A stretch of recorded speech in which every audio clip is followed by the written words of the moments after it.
Hello, everybody. This is Old Soldier. Today we are going to talk about a topic that is not very pleasant. What can you do in today's world to protect yourself and your loved ones from violent individuals, groups of violent individuals, and the possibility of mass casualty events? Let's talk about it. There is war in the Ukraine, war in Israel, and China is increasingly provocative on the world stage. The U.S. southern border is unsecured, and each month hundreds of thousands of people enter the United States, and we have no idea who they are. In addition to this, you have homegrown or lone wolf people who will act out violently, either through political ideology, criminal purposes, or simply because they are disturbed, violent individuals. The defund the police movement and anti-law enforcement sentiment has made recruiting hard for law enforcement. Many jurisdictions, the agencies that cover them, are understaffed and their budgets have been cut. Crime is on the upswing in America, and home invasions are becoming more and more common. Currently, you are less safe, both inside and outside your home. What can the average person do to keep themselves and their loved ones safe in these trying times? Number one, maintain situational awareness. It is impossible for you to be aware of your surroundings if your nose is buried in your smartphone. Pay attention to your surroundings, and if something doesn't look right or feel right, take measures to act decisively to remove yourself and your loved ones from that situation. Number two, acknowledge being present at large gatherings of people puts you at higher risk. One element needed for mass casualties is a mass of humanity. There is a reason the music festival in Israel was targeted by Hamas. There were a large number of defenseless people, and it was a big, soft target. I'm big on being prepared for the future, but still live your life. I enjoy going to concerts and ball games. That's not going to change. But I do this fully knowing that doing this places me at higher risk. I also use good judgment in which events I attend. There are some venues I simply don't go to because, quite frankly, they're high security risks. A big part of attending these events is having a plan. Know where the exits are, know what their security arrangements are, and know how to get in and out of those venues quickly. Also know where's the quickest place to seek medical aid. Number three, are you physically fit? Are you in shape enough to run away from danger? Are you in shape enough to carry a loved one who may be injured to safety? Are you able and fit enough and strong enough to grapple with an attacker? Being physically fit pays all kinds of dividends. This is just one of them. Being physically fit helps your longevity, and will definitely help your longevity in a crisis and possibly adversarial situation.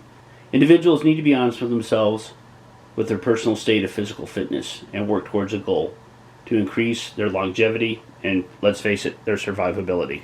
Number four, have a plan ahead of time. Do you have a rally point if you go to a large venue with loved ones, where to meet up? Do you know where the closest first aid is? Do you know what their security arrangements are? Do you know how to get in and out? In case the cell phone networks are jammed, do you have a way to communicate with each other? These are all considerations.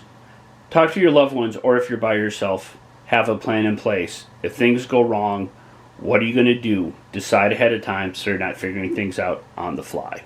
Number five, be able to defend yourself. To be quite frank, the number one way to defend yourself is through the use of firearms. That's not being said that the use of combatives or personal weapons is not effective. However, against one or multiple shooters, your options are limited. Be honest with yourself. Are you responsible enough, capable enough, or have the mental mindset to use, maintain, and be trained in the effective use of a firearm? With great power comes great responsibility. There are some venues I'm not able to carry a firearm, but those that I'm able to, most times, very likely armed. In many countries, people do not have this option. In the United States, you do, in many places, have a choice whether you can be responsible for your own safety and the safety of those around you.